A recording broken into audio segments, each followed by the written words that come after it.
2022 সালের এসএসসি পরীক্ষার্থীদের তোমাদের নির্বাচনী পরীক্ষাকে সামনে রেখে আমাদের বরাবর অনলাইন ক্লাসে এখন আমি তোমাদের তৃতীয় সপ্তাহের গণিত অ্যাসাইনমেন্ট 2 এর প্রশ্নগুলো সমাধান করব। আশা করি তোমরা একটু মনোযোগী হলে অবশ্যই বুঝতে পারবে। গণিত অ্যাসাইনমেন্টের প্রশ্নটি পড়ি। তৃতীয় সপ্তাহে মোট 3টি প্রশ্ন দেওয়া ছিল। 1 ও 2 এ চিত্র দেওয়া ছিল, সেই চিত্র অনুযায়ী আমাদেরকে কিছু প্রশ্নের সমাধান করতে হবে। প্রথমে আমরা 1 নং এর প্রতিপক্ষ দেখি। ক নংয়ে বলা হয়েছে দশম চিত্রটি গঠন করো ও কয়েন সংখ্যা নির্ণয় করো। তথ্যের আলোকে চিত্র গঠন করবে এবং কয়েন সংখ্যা বসাবে। খ নংয়ে বলা হয়েছিল প্রদত্ত তথ্যের আলোকে n তম চিত্রের কয়েন সংখ্যা নির্ণয় করো। এর কয়েন সংখ্যা পর্যবেক্ষণ করে সাধারণ সূত্র গঠন করবে। তাহলে সবারই বন্ধুরা, প্রথমে আমরা 1 নং প্রশ্নের সমাধানটা দেখি।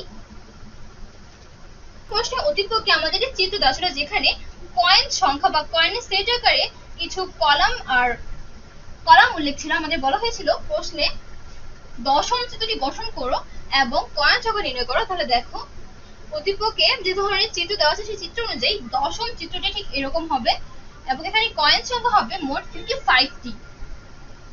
তাহলে ক নং প্রশ্নের সমাধানে চিত্রটা গঠন করলে আর মোট কয়েন সংখ্যা লিখে দিলেই তোমাদের উত্তর কিন্তু হয়ে যাবে। তাহলে এটাই হলো ক নং প্রশ্নের সমাধান। সহপাঠী বন্ধুরা, এবার আমরা 1 এর খ নং সমাধান করব। 1 নং এর খতে বলা হয়েছিল প্রদত্ত তথ্যের আলোকে n তম চিত্রের কয়েন সংখ্যার সাধারণ সূত্র নির্ণয় করতে হবে। লক্ষ্য করি এখানে প্রথম সারিতে মোট কয়েন সংখ্যা হলো 1, দ্বিতীয় সারিতে মোট কয়েন সংখ্যা হলো 1 + 2 = 3, তৃতীয় সারিতে মোট কয়েন সংখ্যা হলো 1 + 2 + 3 = 6, চতুর্থ সারিতে মোট কয়েন সংখ্যা হলো 1 + 2 + 3 + 4 = 10। লক্ষ্য করি এখানে যতটা আমাদের সারি বৃদ্ধি পাচ্ছে, অর্থাৎ n এর মান বৃদ্ধি পাচ্ছে, ততটাই কিন্তু এখানে এক একটা করে স্বাভাবিক সংখ্যা যোগ হচ্ছে। প্রথমে দেখো 1, এরপর 2, এরপর 3, এরপর 4।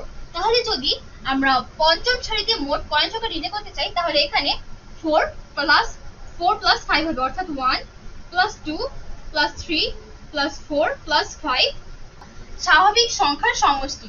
তাহলে স্বাভাবিক সংখ্যার সমষ্টির আমাদের একটা সূত্র গঠন করতে হবে, সূত্র প্রণয়ন করতে হবে। এখানে প্রত্যেকটা সারির জন্য আমাদের n এর মান নির্ণিত আছে। প্রথম সারির ক্ষেত্রে n এর মান হলো 1, দ্বিতীয় সারির ক্ষেত্রে n এর মান 2, তৃতীয় সারির ক্ষেত্রে n এর মান 3 এবং চতুর্থ ক্ষেত্রে n এর মান 4। তাহলে আমরা n দিয়ে একটি সূত্র প্রতিষ্ঠা করে দেখি। এখানে যদি আমরা লিখি 1 × 1 + 1/2, তাহলে লক্ষ্য করো এখানে হবে 1 × 1 + 1 = 2/2। এখানে 2 2 কাটা যাবে, তাহলে থাকবে শুধু 1। দেখো মান আমাদের 1 পেয়ে যাচ্ছি। এবার দ্বিতীয় সারির ক্ষেত্রে আমরা লিখতে পারি n এর মান 2, তাহলে 2 × 2 + 1/2। এখানে 2 2 কাটা যাবে, 2 + 1 = আমরা 3 পেয়ে যাচ্ছি। একইভাবে চতুর্থ যে সারিটা আছে, চতুর্থ সারির ক্ষেত্রে n = 4 হলে এটা হবে 4 × 4 + 1/2। তাহলে এখানে 4 8 কাটাকাটি হবে, থাকবে 2 × 4 + 5, 4 + 1 = 5, 5 × 2 = 10। তাহলে n = 4 হলে আমরা সমষ্টি পেয়েছি 10। দেখো আমাদের চতুর্থ সারিতে মোট কয়েন সংখ্যা হলো 10। তাহলে আমরা এভাবে n তম সারিতে মোট কয়েন সংখ্যা নির্ণয়ের সূত্র লিখতে পারি।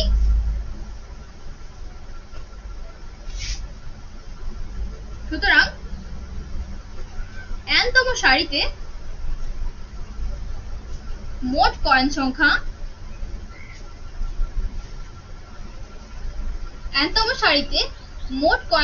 হবে n × n + 1/2। তাহলে এই সূত্র ব্যবহার করে আমরা n তম সারিতে মোট কয়েন সংখ্যা নির্ণয় করতে পারবো। কনকে আমরা দশম চিত্রটির মানের সমষ্টির মান পেয়ে গেছিলাম 55। দেখে আমরা nতম এই সূত্রটা ব্যবহার করে যদি n = 10 হয় তাহলে 10তম সারিতে মোট কয়েন সংখ্যা হবে 10 × 10 + 1 / 2। তাহলে এখানে 10/2 = 5, 5 × 10 + 1 11 = 55। তাহলে দেখো ক নংয়ের সমাধানে আমাদের 10তম চিত্রে মোট কয়েন সংখ্যা হয়েছিল 55টি। অর্থাৎ আমরা বুঝতে পারছি যে আমরা যে সূত্রটি এখানে তৈরি করেছি সেটা সঠিক। তাহলে সহপাঠী বন্ধুরা, nতম সারিতে মোট কয়েন সংখ্যা হবে n × n + 1 / 2। এই হলো খ নং প্রশ্নের সমাধান। সহপাঠী বন্ধুরা, এখন আমরা করব 2 নংয়ের ক। 2 নংয়ের কতে বলা হয়েছে n = 5 হলে দ্বিতীয় কলামের সংখ্যাগুলো নির্ণয় করো। এখানে আমাদের প্রতিপক্ষে যে চিত্র দেওয়া আছে সেখানে দ্বিতীয় কলামে দেখো এভাবে একটি চিত্র গঠন করা আছে, যেখানে 1 + 1 = 2, পাশে দুটো 1, এরপরে আবার 2 + 1 = 3, 2 + 1 = 3 এবং পাশে দুটো 1, এই আকারে একটি চিত্র গঠন করা আছে। এখন আমাদের বলা হয়েছে যে n = 5 হলে সংখ্যাগুলো নির্ণয় করতে, এবং ছকে দেখো যে n = 1 2 3 4 এই আকৃতিতে যাবে, অর্থাৎ স্বাভাবিক সংখ্যা হবে, এবং এর আলোকে nতম সারির সংখ্যাগুলোর সমষ্টি 2n এই সূত্রটাকে সমর্থন করে, এটা আমাদের দেখাতে হবে। তাহলে লক্ষ্য করে এখানে প্রথম যেই সারিটা আছে, প্রথম সারির ক্ষেত্রে যদি n = 1 হয় তাহলে এখানে 1 + 1 = হবে 2, অর্থাৎ সমষ্টি হবে 2। এরপরে আবার দেখো দ্বিতীয় সারির ক্ষেত্রে n = 2 হলে 1 + 2 + 1 হবে 4। তৃতীয় সারির ক্ষেত্রে n = 3 হলে সমষ্টি আসবে 8। চতুর্থ সারির ক্ষেত্রে n = 4 হলে সমষ্টি আসবে 16। আমাদের বলা হয়েছে n = 5 ধরে সংখ্যাগুলো নির্ণয় করতে। তাহলে n = যদি 5 হয় তো দেখো প্রথমে একটা 1 আসবে, এরপরে 4 + 1 = 5, 4 + 6 = 10, 4 + 6 = 10, 4 + 1 = 5 এবং একটা 1। তাহলে সংখ্যাগুলোর সমষ্টি আসবে 32। তাহলে n = 5 হলে সংখ্যাগুলো হলো 1 5 10 10 5 1। আমরা লিখতে পারি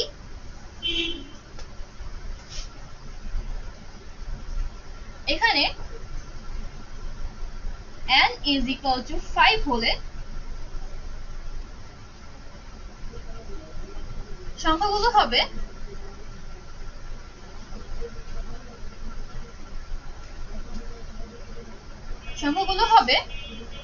1 5 10 10 5 1। তাহলে দেখো পঞ্চম যে সারিটা সেটা সংখ্যাগুলোর যোগফল হলো 32। আমাদের বলা হয়েছিল nতম সারির সংখ্যাগুলোর সমষ্টি 2n সূত্রকে সমর্থন করে কিনা সেটা দেখাতে। লক্ষ্য করো প্রথম যে সারি সেটার ক্ষেত্রে সমষ্টি বের হয়েছে 2, 2 কে আমরা 2^1 লিখতে পারি। দ্বিতীয় সারির ক্ষেত্রে সমষ্টি আছে 4, 4 কে আমরা 2^2 আকারে লিখতে পারি। তাহলে দেখো n এর মান 2, এখানে 2 এর পাওয়ারও 2। এরপর দেখো n এর মান আছে 3, সমষ্টি হলো 8, 8 কে আমরা লিখতে পারি 2^3। এখানেও n এর মান 3 এবং 2 এর উপরে পাওয়ার হলো কিউব। n এর মান 4, সমষ্টি 16, এটাকে আমরা লিখতে পারি 2^4। তাহলে দেখো n এর মান 4, পাওয়ার 4। একইভাবে n এর মান 5, সমষ্টি পেয়েছি আমরা 32, 32 কে লিখতে পারি 2^5। আমরা দেখতে পাচ্ছি যে এই সমষ্টির ধারাটি 2n সমর্থন করে। সুতরাং আমরা লিখতে পারি n সংখ্যক বা nতম সারির সংখ্যাগুলোর সমষ্টি, nতম সারির সংখ্যাগুলোর সমষ্টি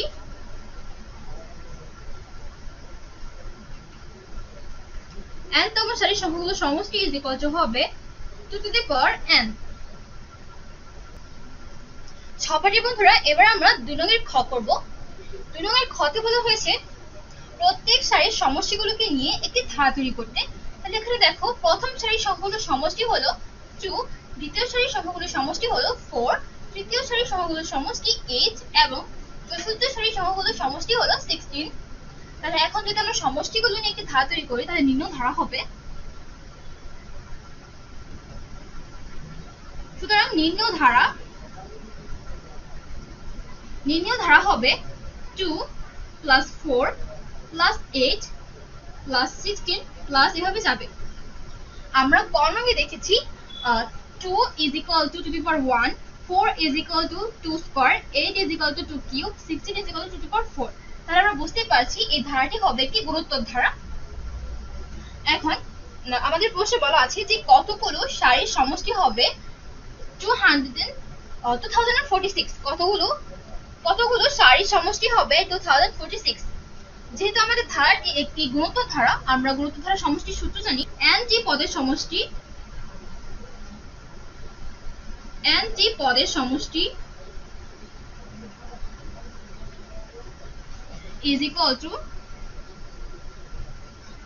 a into r to the power n minus 1 divided by r minus 1, যেখানে r এর মান 1 অপেক্ষা বড়। তাহলে আমরা ধারাটিতে দেখতে পাচ্ছি প্রথম পদ a is equal to 2, এখানে r এর মান হবে 4/2 is equal to 2। তো দেখো r এর মান আমরা পেয়ে যাচ্ছি 1 থেকে বড়, r is greater than 1। তাহলে আমরা সমষ্টি সূত্র ব্যবহার করব a into r to the power n minus 1 divided by r minus 1। প্রশ্নে বলা আছে যে কতগুলো সারির সমষ্টি হবে 2046।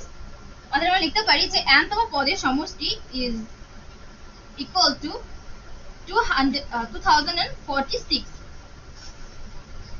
বা এখানে এর মান হলো 2, r এর মান ও 2 to the power n minus 1 by 2 minus 1 is equal to 2046, বা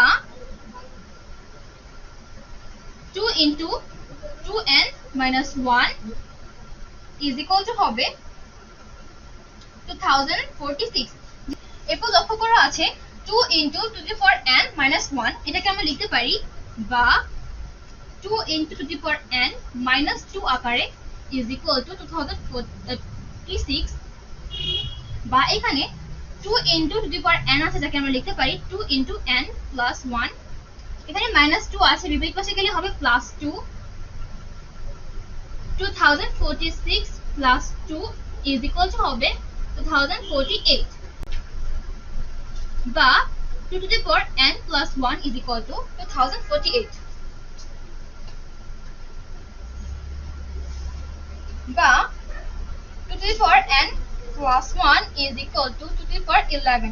আমরা 2048 কে লিখতে পারি 2 to the power 11 আকৃতিতে, বা যেখানে আমাদের লক্ষ্য করে এখানে আমাদের ভিত্তি কিন্তু 1, ওখানে ক্ষেত্রে 2 আছে, তাহলে আমরা লিখতে পারি n plus 1 is equal to 11, বা এখানে n is equal to হবে 11 minus 1, সুতরাং n is equal to 10। তাহলে n এর মান আমরা পেয়ে যাচ্ছি 10। এটাই হলো খ নং প্রশ্নের সমাধান। আমাদের বলা হয়েছিল যে কতগুলো সারির সমষ্টি হবে 2046, তাহলে 10 তম সারির সংখ্যাগুলো সমষ্টি হবে 2046। সহপাঠী বন্ধুরা, এখন আমরা 3 নং প্রশ্নের সমাধান করব। লক্ষ্য করো 3 নং প্রশ্নে উদ্দীপকে বলা আছে summation of nk is equal to 1 to the power k cube is equal to 784, যেখানে n is element of n। আমাদের প্রশ্নে বের করতে বলা হয়েছে summation of nk is equal to 1 to the power k square এর মান। তাহলে এখানে প্রথমে আমাদের একটি যেহেতু এখানে k স্কয়ার আছে, তাহলে বর্গের সূত্র প্রতিষ্ঠা করতে হবে, তারপর আমরা এর সামেশনের মানটা বের করতে পারবো। প্রথমে লক্ষ্য করো আমরা প্রথমে n এর মানটা নির্ণয় করব। এখানে বলা আছে n element of n natural number 4। অতএব summation of k cube is equal to হবে 1 cube plus 2 cube plus 3 cube plus n to the power cube, যার মান দেওয়া আছে 784।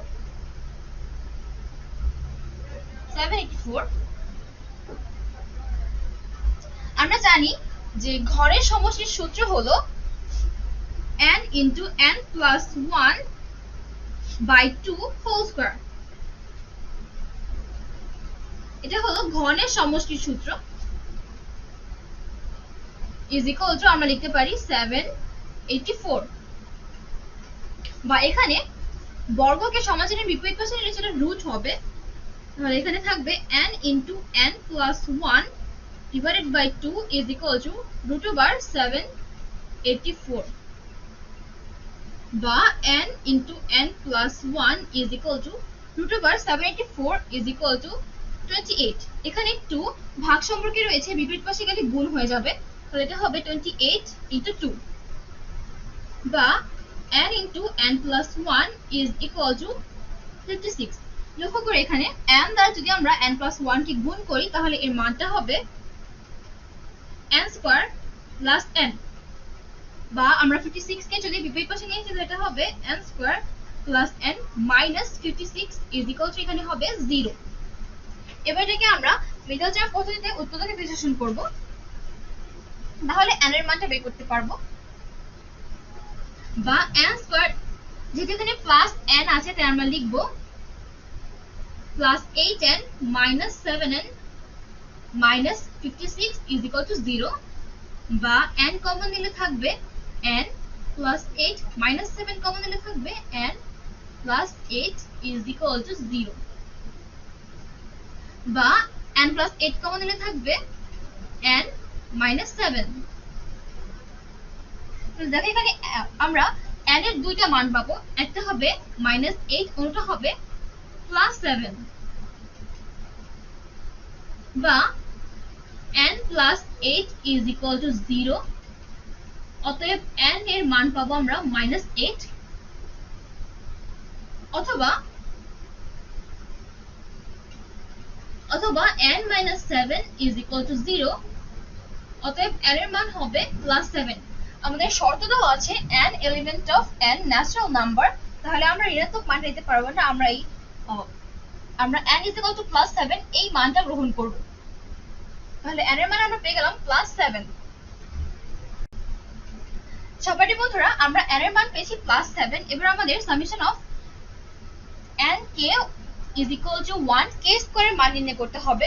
তাহলে এখানে summation of k square is equal to হবে 1 square plus 2 square plus 3 square plus n square. তাহলে এখানে আমরা বর্গের সমষ্টির সূত্র জানি n into n plus 1 into 2n plus 1 divided by 6। এটা হলো বর্গের সমষ্টির সূত্র। এখানে আমরা n এর মানটা বসিয়ে দিলে সহজেই সমাধান পেয়ে যাব।